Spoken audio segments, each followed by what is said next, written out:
राधे राधे दोस्तों। आज की कहानी का नाम है नन्नत को सबक। निकिता की शादी आशीष के साथ हुई। शादी के बाद निकिता अपने ससुराल आई। उसके ससुराल का माहौल बहुत ही अलग था। उसका पति आशीष केवल अपनी माँ और अपनी बहन की ही बातें सुनता था। अगर उसे एक गिलास पानी भी पीना हो तो बिना अपनी माँ की इजाज़त की वह पानी तक ना पिए।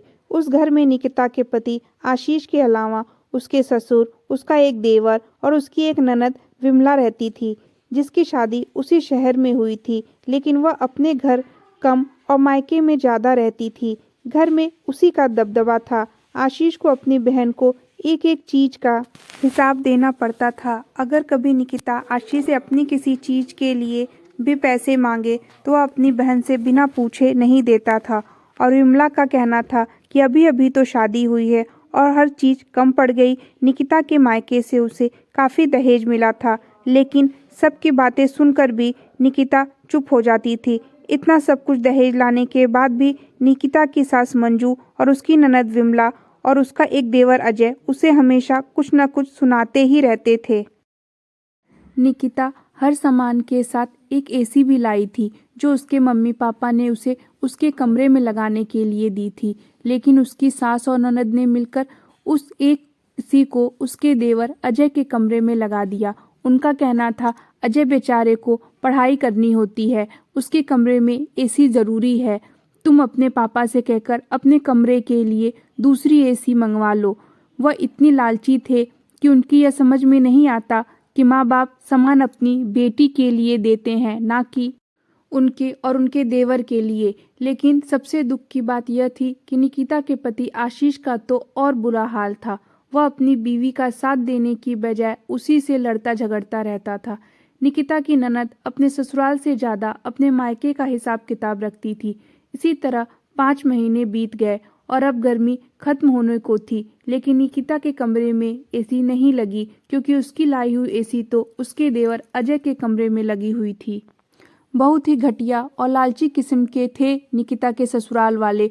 और तो और उसका पति आशीष का भी व्यवहार निकिता के लिए अच्छा नहीं था। और इन सब में सबसे ज़्यादा बुरा व्यवहार निकिता की नंद का था, जो निकिता की शादी के 4 महीने के बाद भी अपने ससुराल नहीं गई, और अगर जाती भी तो सुबह जाकर शाम तक वापस आ जाती। और उनके पति भी उनके पीछे पीछे ज़्यादातर अपने ससुराल में ही रहते। निकिता के मायके से उसे जो भी अच्छी साड़ी और मेकअप का सामान मिला था, उसमें ज़्यादातर सामान उसकी ननद विमला ले चुकी थी।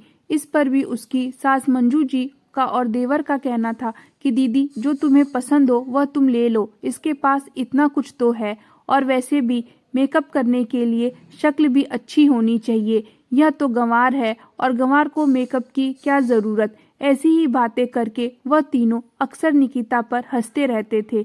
निकिता हर चीज़ को बर्दाश्त करती, क्योंकि उसकी माँ ने कहा था कि बेटी, साल में शुरू में बहुत कुछ सहना और सुनना पड़ता है, बाद में धीरे धीरे सब कुछ सही हो जाता है। अगर कभी निकिता अपने घर अपने मम्मी पापा से बात करना चाहती तो सब लोग मिलकर उसकी बातें सुनते और उसे अकेले में कभी बात भी नहीं करने देते। निकिता बहुत परेशान हो चुकी थी। अगर कभी उसकी ननद विमला अपने ससुराल जाती भी तो घंटा यहाँ पर फ़ोन करके उसके पति आशीष और सास और देवर से बातें किया करती और निकिता के पल पल की खबर लेती। और उसका पति आशीष भी उसे निकिता के बारे में हर चीज़ बताता। जितना उसकी बहन समझाती थी है वह निकिता के साथ वैसा ही व्यवहार किया करता था। इसी बीच निकिता प्रेग्नेंट हो जाती है। अब तो उसकी मुश्किलें और भी ज़्यादा बढ़ जाती हैं। प्रेगनेंसी की वजह से निकिता को बहुत उल्टियाँ होती थीं, लेकिन उसकी ननद और सास का कहना था कि यह तो हर औरत के साथ होता है, इसके लिए तुम घर का काम तो नहीं छोड़ सकती, घर के सारे काम तो तुम्हें करने ही पड़ेंगे। निकिता को जब भी उल्टियाँ होती तो उसकी नंद विमला रहती, इतनी उल्टियाँ कहाँ होती हैं माँ, आधा तो वह ड्रामा करती है सिर्फ तुम लोगों को दिखाने के लिए, ताकि उसे काम ना करना पड़े। तुम लोग इसके ड्रामे में मत आना, नहीं तो वह कमरे में आराम करेगी और माँ सारा काम तुम्हें ही करना पड़ेगा। भला उल्टी करने का भी कोई ड्रामा कर सकता है, लेकिन सब विमला की बातों को ही मानते। उसका कहना था कि अगर 2 बार से ज़्यादा उल्टियाँ होती तो इसका मतलब कि वह ड्रामा कर रही है। और आशीष को भी अपनी बहन की ही बातें सही लगती थीं। वह निकिता को दिन भर घर के कामों में लगाए रखता, जिसकी वजह से निकिता की हालत दिन पर दिन खराब होती गई। वह बहुत कमजोर हो चुकी थी, लेकिन फिर भी वह लोग इसे मायके नहीं जाने देते। आशीष की माँ मंजू जी का कहना था कि अगर वह अपने मायके गई तो हम सब की बुराइयां करेगी और हमें ही गलत ठहराएगी कि हम लोगों ने उसे आराम नहीं करने दिया और उसकी हालत खराब हो गई। आशीष भी अपनी माँ की बातें ही मानता था और माँ और बहन के कहने पर आशीष ने उसे उसके मायके नहीं जाने दिया। अब तो निकिता का 9वां महीना चल रहा था। जब निकिता की सास को लगा कि अब बच्चा कभी भी हो सकता है, तो निकिता की ननद के कहने पर निकिता की सास ने उसको आशीष के साथ उसके मायके भिजवा दिया, ताकि उसे कोई काम भी ना करना पड़े और डिलीवरी में जो खर्च आए वह भी उसके मायके वाले ही दें। जब निकिता अपने मायके पहुंची तो उसके माँ पापा और उसकी हालत देखकर आंखों में आंसू आ गए। कितनी कमजोर हो गई थी। आशीष तो निकिता को उसके मायके पहुंचाकर अपने घर वापस आ गया। वहां मायके में निकिता का बहुत ख्याल रखा गया। कुछ दिन बाद निकिता ने एक बेटी को जन्म दिया। बेटी का नाम सुनते ही निकिता की सास और ननद उससे मिलने अस्पताल नहीं आई, बल्कि फोन पर कहा कि तुमने तो हमारे घर की परंपरा ही तोड़ दी। हमारे घर पर तो पहले बेटा होता है। मुझे तो मेरा पहला बेटा आशीष, फिर विमला और बाद में अजय हुआ। मेरी बेटी विमला को भी पहले बेटा ही हुआ है। विमला के कहने पर निकिता की सास ने निकिता को उसके मायके ही छोड़ दिया। उसे लगा कि अगर अभी ससुराल बुलाया तो उसकी और उसकी बेटी की सेवा करनी पड़ेगी, और भला ससुराल में बहू की सेवा कौन करेगा। इसलिए निकिता अस्पताल से वापस अपने मायके चली गई। जब डिलीवरी के 2 महीने बीत गए तो निकिता की ननद ने कहा कि माँ, अब तो निकिता काम करने के लायक हो गई है, तो आशीष को बोलकर उसे वापस बुला लो। आशीष निकिता को लेने अपने ससुराल पहुंचा। निकिता के माँ बाप ने उसे अभी विदा नहीं करना चाहते थे, क्योंकि निकिता अभी भी बहुत कमजोर थी, लेकिन उसकी सास और ननद ने उसे जबरदस्ती वापस बुला लिया। निकिता वापस अपने ससुराल आ गई। ससुराल आते ही उसके ऊपर घर के सारे काम डाल दिए गए। वह जैसे तैसे करके सारे काम करती। ऊपर से निकिता की सास बच्ची को भी नहीं देखती थी। निकिता अपनी बेटी को रोता छोड़ घर के सारे काम करती थी। गर्मी बहुत पड़ रही थी, इसकी वजह से यह निकिता की बेटी गर्मी की वजह से बीमार पड़ गई।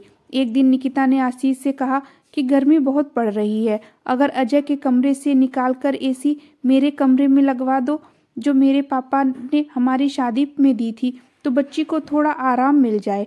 गर्मी की वजह से वह रात भर रोती रहती है, सो भी नहीं पाती। आशीष ने यह बात अपनी माँ और बहन से कही तो उसकी सास और ननद ने कहा, जब मैं एक बार कह दिया कि तुम अपने कमरे के लिए एसी अपने पापा से कहकर मंगवा लो, तो तुम्हें बात समझ में नहीं आती।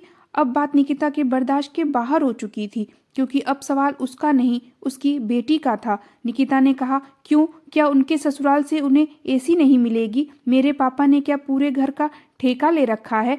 आज पहली बार निकिता ने अपनी सास और ननद को जवाब दिया, क्योंकि वह सुनते सुनते अब थक चुकी थी। तभी आशीष वहां आ गया और निकिता की नंद ने कहा कि आशीष, अगर आज तुमने इसे कंट्रोल नहीं किया तो वह कल यह तुम्हारे घर सर पर चढ़कर नाचेगी। अपनी बहन की बात सुनकर आशीष ने एक जोरदार तमाचा निकिता को मारा। निकिता को तो जैसे यकीन ही नहीं हुआ कि आशीष उसके ऊपर हाथ भी उठा सकता है। आशीष ने तुरंत निकिता को अपनी बहन और माँ के कहने पर उसे उसके मायके छोड़ दिया और उसके माँ पापा से कहा कि अपनी बेटी को अपने पास रखो, बहुत जुबान चलने लगी है इसकी, अब यह यहीं होगी रहेगी। किसी को कुछ समझ में नहीं आया कि आखिर क्या हुआ। आशीष के जाने के बाद निकिता ने सारी बात अपने माँ बाप को बताई। यह सुनकर उसके माँ बाप को बहुत दुख हुआ, लेकिन अब कर भी क्या सकते हैं, अब तो एक बेटी भी हो गई है। आशीष ने जाने के बाद एक बार भी निकिता को फोन नहीं किया, लेकिन निकिता का दिल नहीं माना, इसलिए उसने एक दिन आशीष को फोन किया तो आशीष ने कहा, मैं तुमसे बात नहीं करूंगा, क्योंकि मेरी माँ और बहन ने मुझे तुमसे बात करने के लिए मना किया है। अगर मैंने तुमसे बात की तो उन्हें बहुत बुरा लगेगा और मैं उन्हें दुखी नहीं देख सकता। निकिता आशीष को यह भी नहीं समझा पाती थी कि उसकी बहन और माँ उसे अपने अनुसार चला रहे हैं। उसे उसकी सास का तो फिर भी समझ में आता था, लेकिन उसकी ननद विमला, उससे क्या परेशानी थी। जब देखो तब वह आशीष को निकिता के खिलाफ चढ़ाती ही रहती थी। धीरे धीरे समय बीत गया और करीब 8 महीने हो गए, लेकिन आशीष निकिता को लेने उसके घर नहीं आया। अब तो निकिता को भी मायके में अच्छा नहीं लगता था। उधर विमला आशीष को चढ़ाती कि निकिता को छोड़कर दूसरी शादी कर ले। एक दिन आशीष ने निकिता को तलाक के पेपर भेज दिए। यह देखकर निकिता और उसके माँ बाप के तो पैरों तले जमीन खिसक गई। अब निकिता ने फैसला किया कि घी सीधी उंगली से नहीं निकलेगा, उंगली टेढ़ी करनी ही पड़ेगी। निकिता ने तुरंत अपने नंदोई को फोन किया और कहा कि अपनी बीवी को समझा दो कि अपने ससुराल और अपने पति और अपने बच्चों पर ध्यान दे। उसकी वजह से मेरी गृहस्थी बर्बाद हो गई। उसे खुद का घर तो संभाला नहीं जाता और मायके का हिसाब किताब रखती है। आ रही हूँ थाने में रिपोर्ट करने। मैं तो तलाक दे दूंगी, लेकिन तुम लोगों को जेल की चक्की जरूर पिसवाऊंगी। तुम लोगों को लगता है कि मैं इतनी आसानी से छोड़ दूंगी, तो ऐसा नहीं होगा। जब तक तुम लोग 4 डंडे नहीं खाओगे तुम्हारी समझ में नहीं आएगा। अपनी बीवी के ऊपर जोर नहीं चलता। निकिता की नंदोई ने कहा, यह क्या बोल रही हैं आप? चुप करो, तुम नौटंकी ना करो। अपना घर तो संभाला नहीं संभलता, अपना मायका संभालने चली है। अपने भाई का घर संभालेगी और तेरी औकात नहीं है अपनी बीवी को संभालने की, बल्कि उसके पीछे पीछे उसके मायके के चक्करों में पड़ा रहता है। निकिता ने बहुत ही गंदे तरीके से अपनी नंदोई से बात की, लेकिन यह बात करते हुए उसे बहुत बुरा लग रहा था। लेकिन अपने घर को संभालने यह करना ही पड़ा। उसके नंदोई ने कहा, यह कैसी बातें कर रही हो तुम निकिता? निकिता ने कहा, अब देखो मैं क्या हाल करती हूँ तुम्हारा। तुम्हारी बीवी और तुम्हारे ससुराल वालों का बहुत शौक है ना उसे मायके में दखल अंदाजी करने का। अब देखो मैं क्या करती हूँ।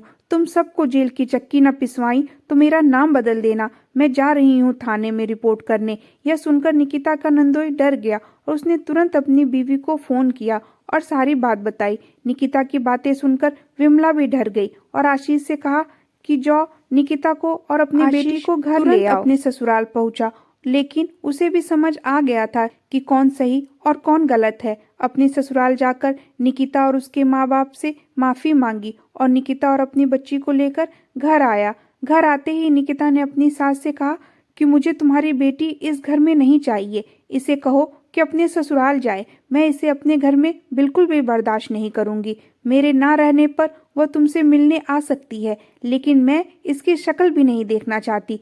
तो मुझसे बुरा कोई नहीं होगा। यह सुनकर निकिता के साथ उसकी ननद और देवर सबकी हालत खराब हो गई। निकिता की ननद तुरंत अपने ससुराल वापस चली गई और निकिता अपने ससुराल में अपनी बेटी की परवरिश अच्छे से करने लगी। और अब धीरे धीरे आशीष को भी सब कुछ समझ में आने लगा कि किस तरह उसकी माँ और उसकी बहन ने मिलकर उसे उसकी बीवी और बेटी से अलग कर दिया। दोस्तों, जब तक अत्याचार सहो तभी तक लोग अत्याचार करते हैं। जब उस पर आवाज उठाओ तो सब सही हो जाता है। आपको यह कहानी कैसी लगी कमेंट बॉक्स में हमें ज़रूर बताएं और हमारे चैनल को सब्सक्राइब, लाइक और शेयर करें। Thank you.